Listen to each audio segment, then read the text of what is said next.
Donc, il est 13 heures. Donc, merci à tous d'être présents cet après-midi à ce webinaire sur un jeu qui s'appelle la discussion historique.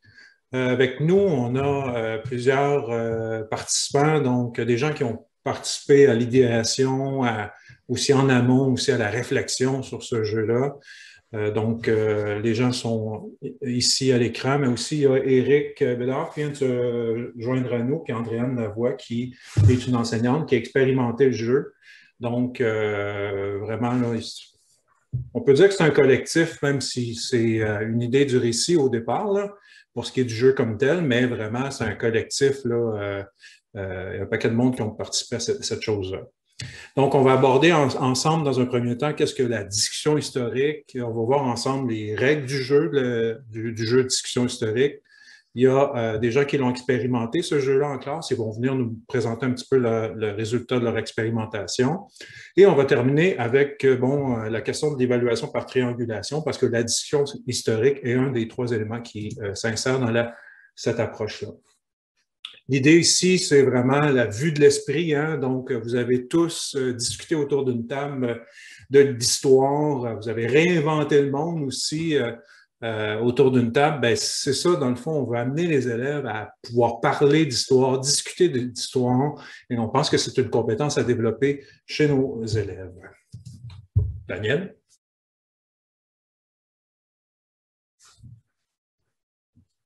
Oui, oui, Steve, j'ai 3 minutes pour vous parler du contexte. Je vais faire ça. Salutations à Éric Bédard qui est sur le diapo et qui a participé à l'élaboration un peu de tout ça. Je vous parle du contexte de la discussion historique, l'épreuve des découvreurs. Vous allez me trouver redondant, mais bon, c'est la vie. Ça répond à des problèmes de FAD, de formation à distance. Donc, c'est pas arrivé par magie, ça, la conversation. Le plagiat, beaucoup de questions d'enseignants qui me disaient comment je fais pour évaluer les élèves, puis m'assurer que ce soit vraiment eux qui m'envoient les réponses. L'autre problème, puis Eric en a parlé dans l'entrevue qu'on voit dans le diaporama, c'est le désengagement des élèves à distance. Donc, ils se désengagent, ils ne remettent plus les travaux. Qu'est-ce qu'on fait? Donc, ça, c'est une réponse, en fait, de la discussion historique. On va en parler plus en profondeur ensuite. La FAD, dans le fond, le contexte va favoriser ça parce que vous avez Google Meet qui s'est démocratisé. Maintenant, vous savez tout et tout, à moins que vous soyez avec Teams, c'est la même chose ou presque. On peut travailler de cette manière-là. Et vous avez des applications qui valorisent comme Flipgrid. Et dans l'entrevue, Eric en fait mention à cet égard-là. Je n'ai pas tout dit ce qu'il y avait sur la diapo. J'en garde pour la prochaine, Steve, si tu le veux bien, j'irai tout de suite. Donc, ça, c'était pour le contexte. La discussion historique, c'est quoi? En fait, là, c'est une transposition qui nous vient de l'anglais. En anglais, en secondaire 5, il y a une évaluation du ministère en équipe avec un enseignant. Donc, on est parti de cette idée-là. Savoir aussi que dans le domaine des langues, évaluer une compétence à l'oral, c'est une pratique courante. On n'a pas appris ça à l'université, au BES. J'en convie avec vous, c'est sûr, mais ça se développe. Donc, on aura un apprentissage à faire. Donc, on est parti de l'anglais et on s'est dit qu'il y avait deux modalités possibles. Donc, la discussion historique, soit je la fais seul à seul avec l'élève, ce qu'on appellera l'entretien.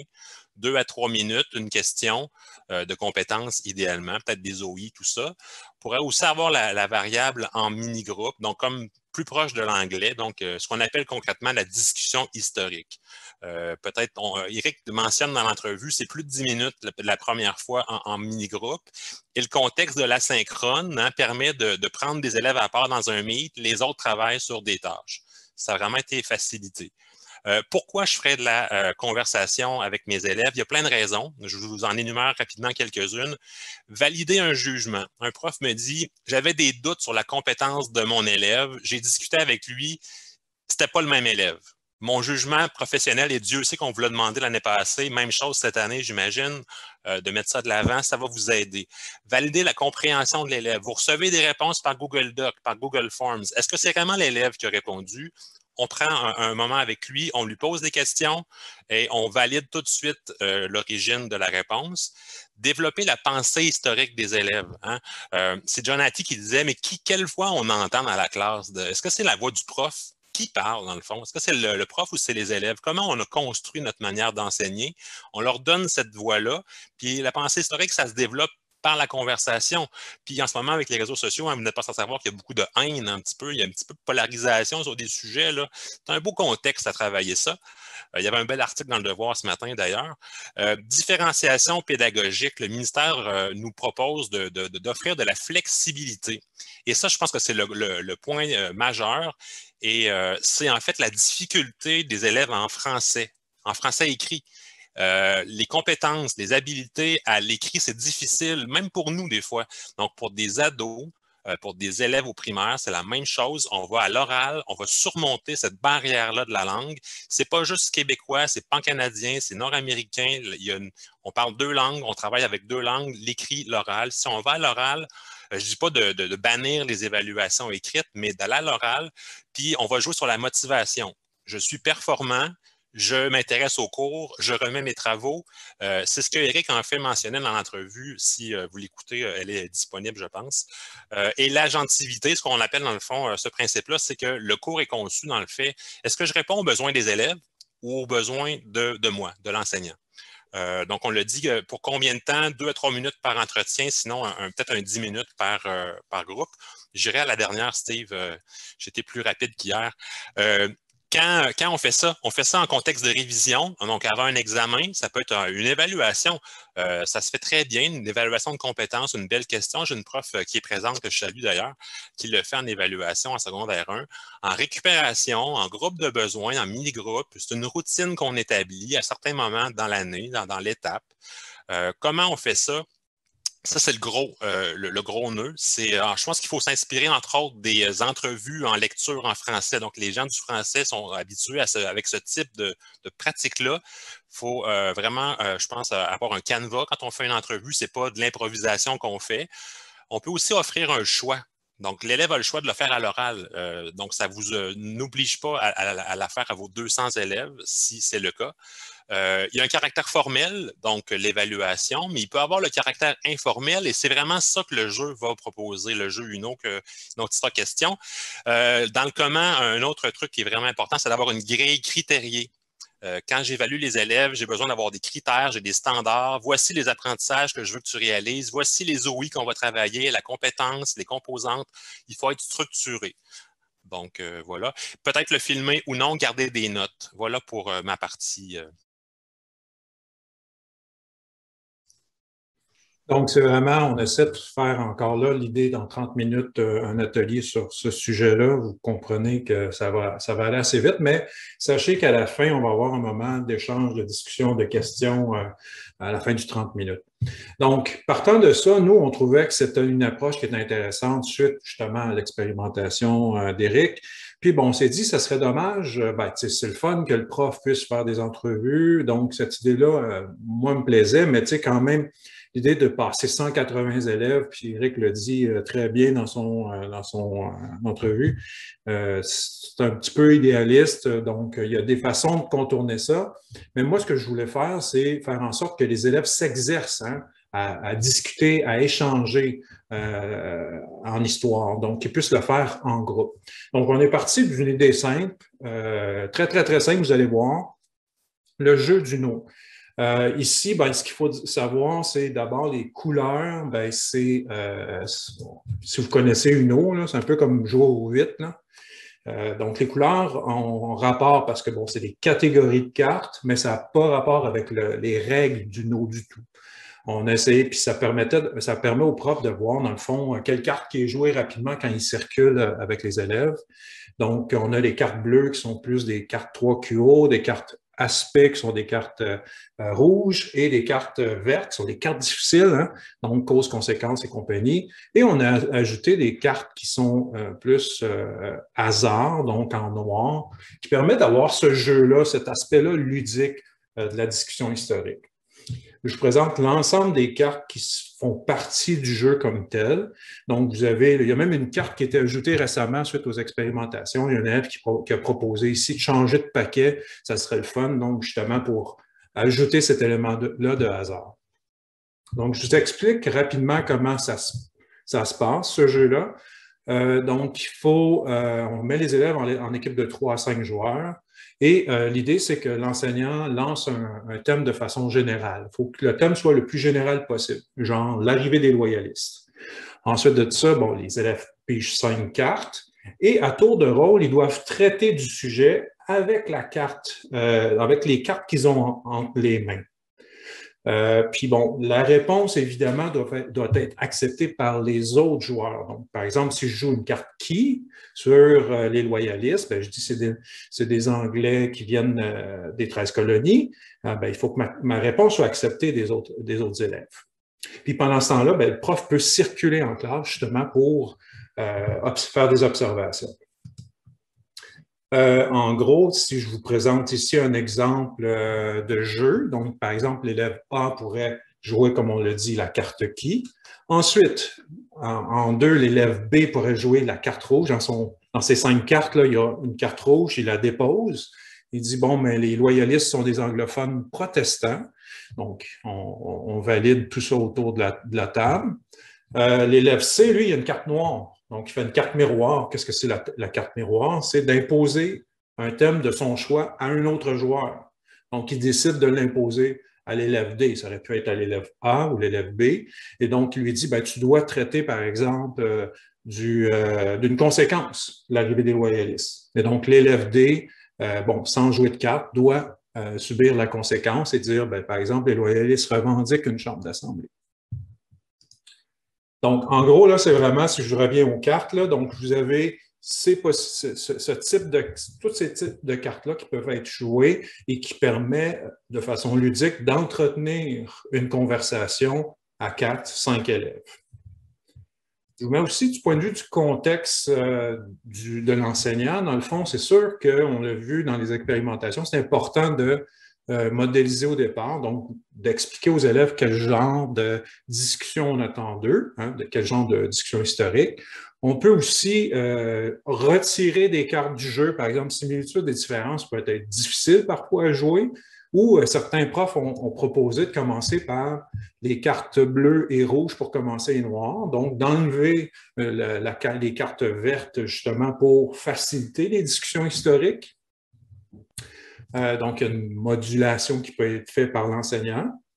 Ensuite, dans toutes les expérimentations, les enseignants, les élèves avaient accès à leurs notes ou avaient accès à un dossier documentaire. Donc, c'est important de donner, on pense, des documents entre les mains des élèves parce que, bon, ça permet d'améliorer la discussion et l'échange que les élèves ont entre eux. Et puis, bien évidemment, on l'a vu là, pour plusieurs élèves, de pouvoir réviser, de pouvoir échanger avec d'autres élèves, c'est ça, c'est le caractère vraiment intéressant de ce type de jeu-là. Et ils ont beaucoup apprécié vraiment l'aspect, si vous voulez, hasard, parce que bon, ça permettait d'ajouter un peu d'éléments ludiques dans ça. On a ajouté aussi un élément qui était d'autres règles. Donc, il y a le type UNO, mais aussi il y a le mode collaboratif. Donc, vous pourriez, par exemple, jouer avec les cartes en faisant, par exemple, bon, les élèves sont en équipe de 2 ou de 5, et puis, bon, toute l'équipe a une carte de bingo, donc juste une carte de bingo par équipe. Et puis, l'idée, c'est de faire un bingo le plus rapidement possible avec les cartes qui sont disponibles dans les mains des joueurs. Donc, c'est une façon collaborative, si vous voulez, d'échanger, de discuter, d'utiliser le jeu. Et ce jeu-là pourrait être même aussi fait en mode solo. Et on s'est dit, les profs pourraient aussi l'utiliser dans leur propre, en récupération avec des élèves, il faut avoir des échanges avec leurs propres élèves. Donc, plutôt que de lancer des questions, on pourrait le faire de façon ludique. OK, on joue ensemble. Moi, je l'ai fait avec ma fille de secondaire 3, là. Donc, avant un examen, donc on traitait justement, l'exemple des loyalistes est en plein ça. Puis bon, ça m'a permis de préciser des choses avec elle et voir qu'est-ce qu'elle connaissait et ce sur quoi elle avait de la difficulté. Un des éléments si vous voulez avoir accès au jeu comme tel, on vous le fait, vous pouvez l'imprimer. On vous donne quelques indications là, aussi pour comment imprimer ce jeu-là. Donc, vous pouvez l'imprimer à la maison ou à l'école, l'envoyer au service de reproduction si vous le désirez. Mais c'est aussi possible, on va en parler peut-être un petit peu plus long, en fait, en conclusion. On essaie de voir si d'avoir accès à la possibilité d'avoir des vraies cartes de jeu. On commençait à regarder avec des imprimeurs, là, ça serait comme, puis tout dépendamment du volume, là, il y aurait comme, ça serait entre 10 et 15 le paquet. C'est vraiment des cartes là, de qualité. Là. Donc ça pourrait être une option là, si jamais, mettons, on voit qu'il y a un intérêt pour ce type de jeu-là. Sinon, vous pouvez l'utiliser immédiatement. Et c'est l'expérimentation qui a été faite, c'est avec des cartes là, imprimées maison, découpées, puis utilisées en classe. Voilà.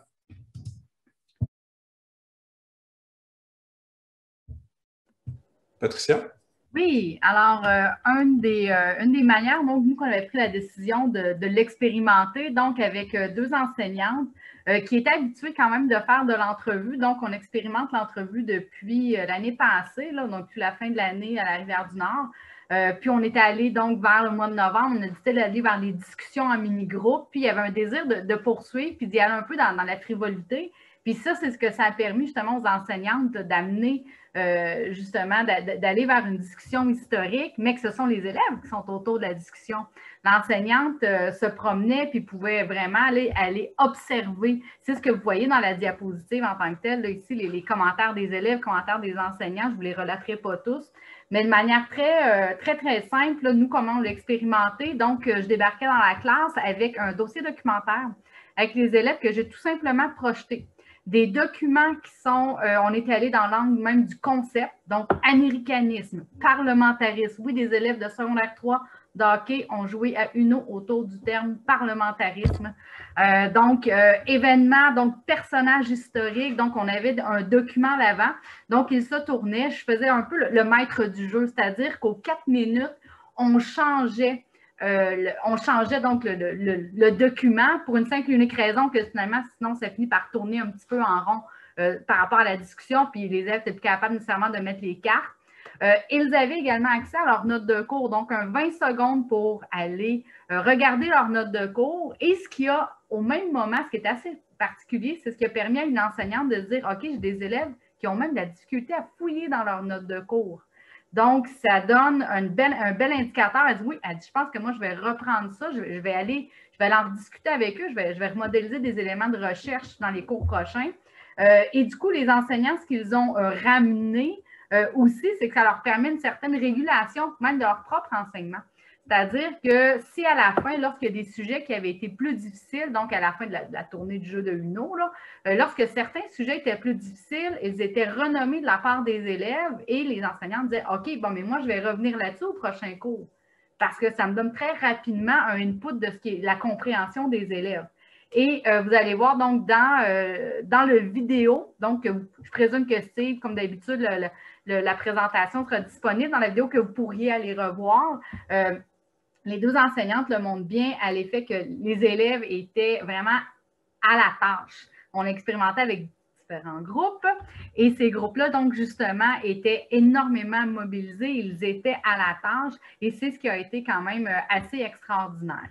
Donc, aussi, par rapport à travailler peut-être par rapport au premier cycle, commencer, comme Steve le disait bien, commencer avec les cartes bleues, les cartes rouges, mais par contre, de ne pas hésiter d'aller tranquillement ajouter au premier cycle nos cartes de cause-conséquence, parce qu'on s'entend que faire l'histoire, c'est aussi travailler les causes, des conséquences, des continuités, changements. Donc, au fur et à mesure qu'il y a une explicitation, ben, on va aller les ajouter au premier cycle.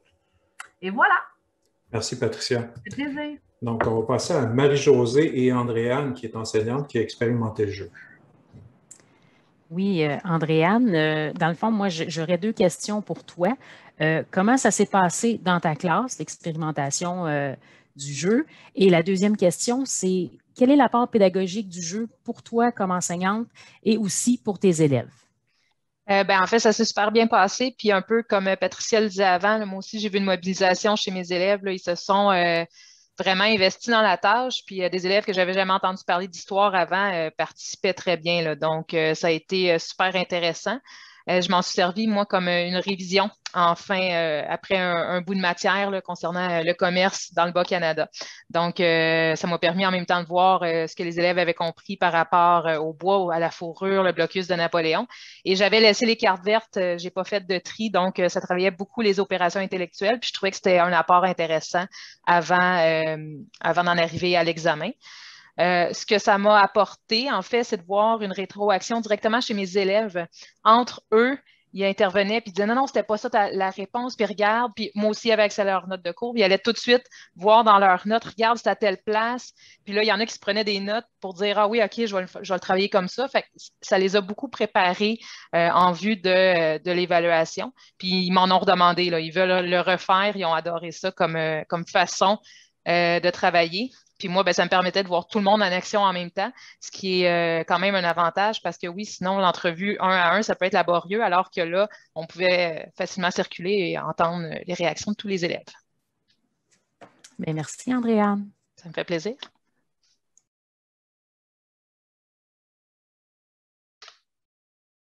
Donc, si vous avez des questions pour Andréane, elle va rester après. Donc, je passerai immédiatement, à Claudine pour ce qui est de la mise en contexte, justement, dans l'évaluation par triangulation. Comment cette conversation-là ou cette discussion-là peut être utilisée dans cette approche? Claudine? Merci, Steve. Donc, dans le fond, la naissance là, de ce jeu-là, ça s'inscrit un peu dans tout un processus de réflexion qu'on a eu sur la triangulation, recueillir des preuves d'apprentissage par triangulation. Et ça, c'est tiré des travaux de Anne Davis, donc l'évaluation en cours d'apprentissage.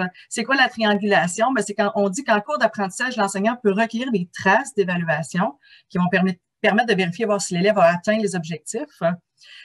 Ces traces-là peuvent être des conversations, un peu ce qu'on voit là, comme avec le jeu de discussion historique ou encore des conversations individuellement avec les élèves. Ça peut être des productions, si on est plus familier avec ça, les productions, là, on va mettre un examen, un projet, etc. Et ça peut être aussi des observations. Donc, j'observe mes élèves faire accomplir une tâche, puis je prends des notes. Mais tout ça doit se faire au préalable en ayant identifié les résultats d'apprentissage. Donc, les résultats d'apprentissage, bien plus que l'intention pédagogique, là, mais vraiment les résultats d'apprentissage précis formulés aux élèves à la fin du cours ou à la fin de cette séquence-là, tu seras en mesure d'expliquer les causes de tel événement précisément. Et pour t'évaluer, ben, je vais utiliser le critère suivant. Tu devras me fournir X, Y, Z éléments dans ta réponse. Donc, si on peut passer à la diapo suivante, Steve.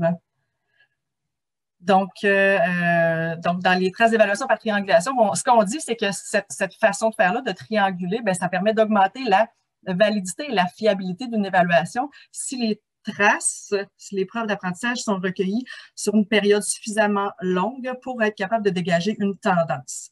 Donc, dans ce cas-ci, la conversation, là, ça peut être intéressant. On peut observer donc les élèves là, en classe lors d'une activité.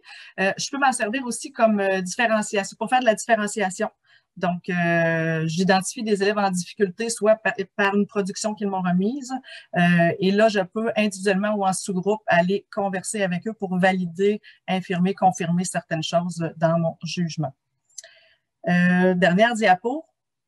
Quand on circule, c'est bien sûr là, que lorsque, par exemple, dans le contexte là, du jeu historique, si un enseignant circule et marche sa classe, puis veut noter des observations au niveau de la maîtrise de la maîtrise des élèves, bien, ça prend une grille de consignation qui est somme toute assez simple. Alors, on vous a fourni un exemple de ce que ça pourrait être. Donc, par exemple, dans ce cas-ci, les résultats d'apprentissage étaient que l'élève caractérise l'arrivée des loyalistes en utilisant le 3Q, les aspects de société. L'élève interprète l'arrivée des loyalistes en identifiant soit des causes et conséquences, changement, continuité, etc. Et puis, rapidement, là, un enseignant peut aller marcher sa classe puis noter avec un code très sommaire, là, crochet pour dire ça va bien, X pour dire ça va vraiment moins bien, ou encore peu importe le code qu'on se donne, mais il faut que ça soit quand même assez efficace pour faire ça en direct. Donc, voilà comment on peut vivre ça. Merci, Claudine, pour cet exercice quand même assez rapide. J'ai un téléphone. Je ne sais pas si vous l'entendez, non, je pense. Excusez. Oui, on entend. Donc, je viens de l'arrêter. C'est un exercice quand même assez rapide qu'on a fait pour vous parler de triangulation, mais c'est vraiment un des aspects qui est important à tenir compte. Puis, tout ça, cette idée-là de conversation et de discussion historique fait partie des outils que vous pouvez utiliser pour évaluer vos élèves. C'est ça qu'il faut retenir de cette expérience-là, de ce propos-là. Puis bon, vous allez certainement retomber sur ce graphique-là ou cet élément-là prochainement. En ce qui concerne le jeu comme tel, c'est vraiment un apport ludique. On voulait faire en sorte que les jeunes puissent s'amuser dans un contexte réel et qu'ils puissent justement discuter, donc apprendre à discuter en histoire. Donc, ça s'apprend. Donc, comment on le fait? On aurait pu le faire en exposé oral ou en entrevue, mais là, vous avez une autre façon de le faire en jouant avec eux. Comme je vous disais, je pense que Danny a mis les liens dans le chat, là. Donc, vous avez accès à l'impression du jeu, mais on a quelques petites questions pour vous sur, l'évaluation de l'atelier, mais aussi sur votre intérêt à peut-être imprimer, avoir des cartes de type un peu plus on va dire professionnel de ce type-là ici, là, comme celle-là. Parce que, on sait que des fois, dans les centres de services, c'est pas toujours possible. Puis moi, mon idée ici, là, c'est vraiment, là, vous les auriez au cost, là, on ne fait pas d'argent avec ça. Donc, l'idée, c'est de trouver un imprimeur avec qui il y a, ou de vous envoyer le fichier qui peut être transmis à un imprimeur de chez vous, si vous voulez. Un fichier professionnel. Puis, si vous le désirez, bien, vous aurez peut-être la possibilité d'avoir des jeux de cartes un peu plus résistants. Mais ce que je vous recommande de faire, c'est justement de l'essayer d'abord avec des cartes maison pour voir comment ça se passe en classe. Si nous autres, on veut faire quelques expérimentations, voir s'il n'y a pas d'autres cartes à ajouter justement pour bonifier ce jeu-là. Et faire en sorte que ça soit, qu'il soit le plus optimal possible. Voilà. Donc, Dany, est-ce que tu as mis le formulaire dans le chat? Donc, je vous invite à compléter ce formulaire-là. Puis,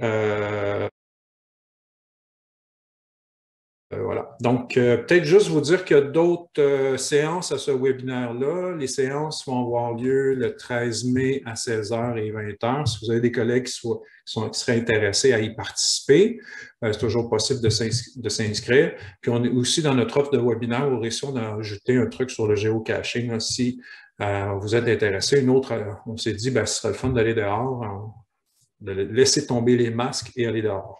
Donc voilà, on serait dans la période de questions. Est-ce que vous avez des questions pour Andréane, des questions pour nous en ce qui concerne les règles ou l'utilisation du jeu discussion historique? Des commentaires aussi.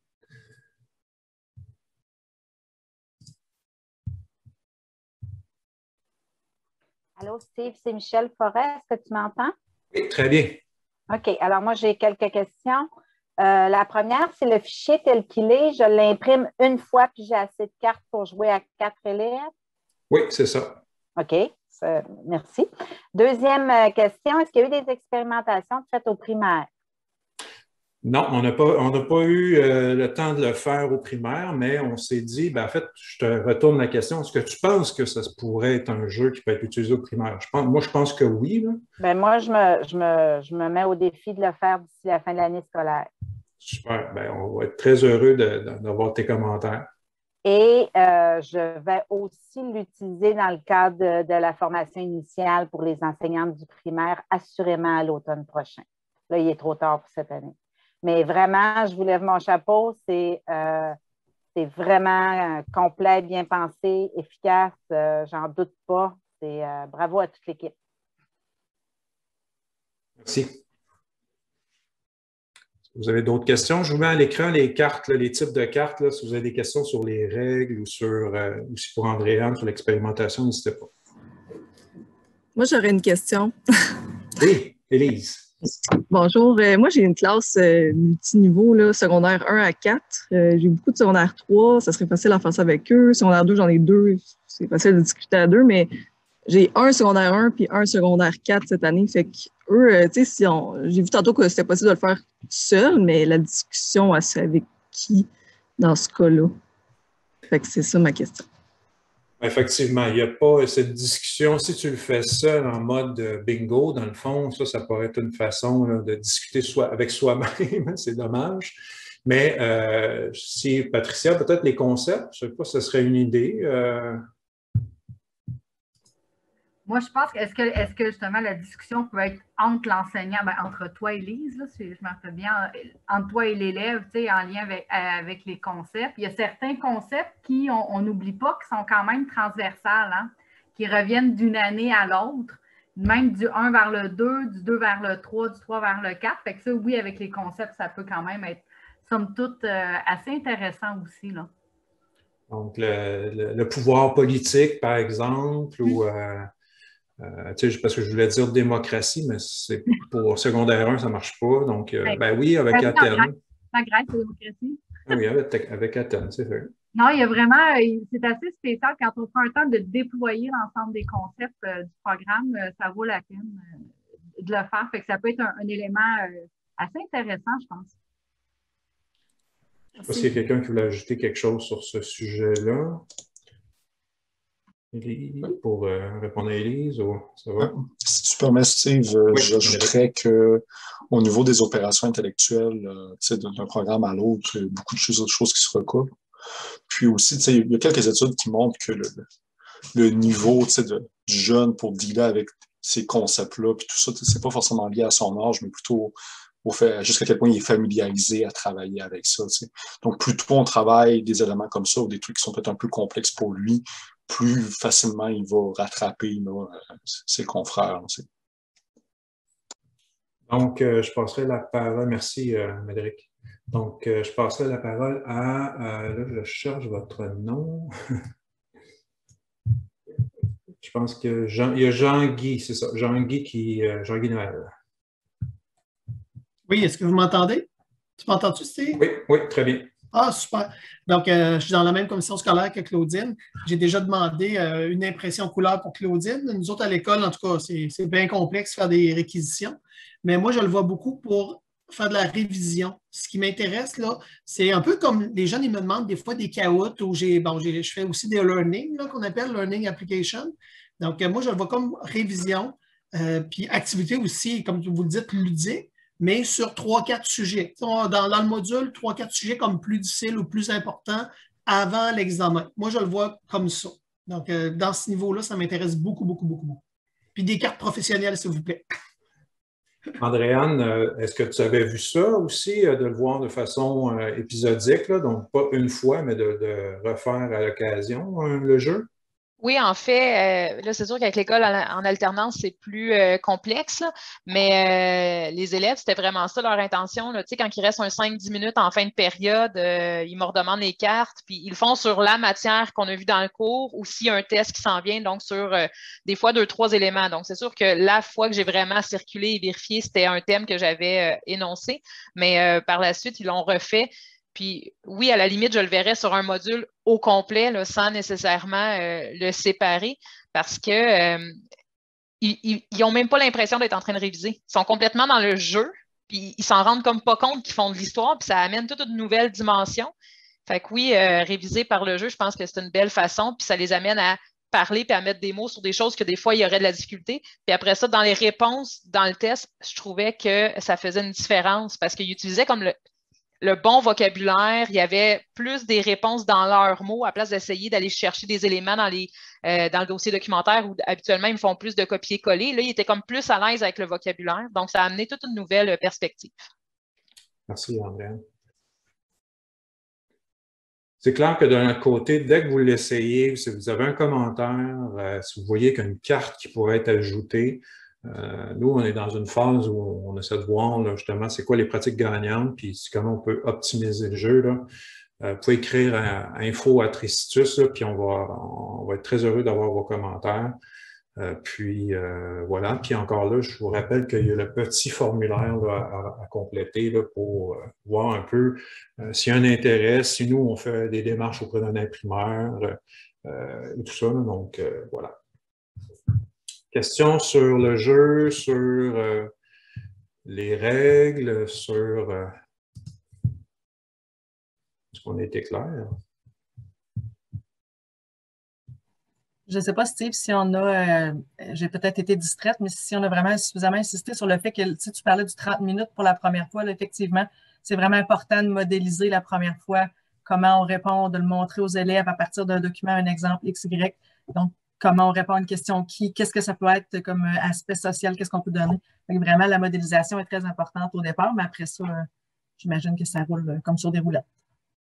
Tout à fait. Donc, l'aspect modélisation aussi, l'aspect de pouvoir retirer les cartes, d'offrir un dossier documentaire. C'est des éléments qui sont énoncés. Vous avez accès au diaporama aussi. Je pense que le lien a été mis dans le chat. Voilà. D'autres questions? Sinon, ça mettrait fin à notre atelier sur le sujet. Donc, on va rester quelques minutes s'il y a des gens qui veulent discuter encore avec nous. Sinon, ce serait la fin du webinaire. Encore là, assurez-vous d'avoir les liens vers le jeu comme tel. Et si vous faites en fait l'expérimentation, on serait vraiment curieux de voir ce que vous en pensez, ce que vos élèves en pensent, puis comment on pourrait bonifier ce jeu-là.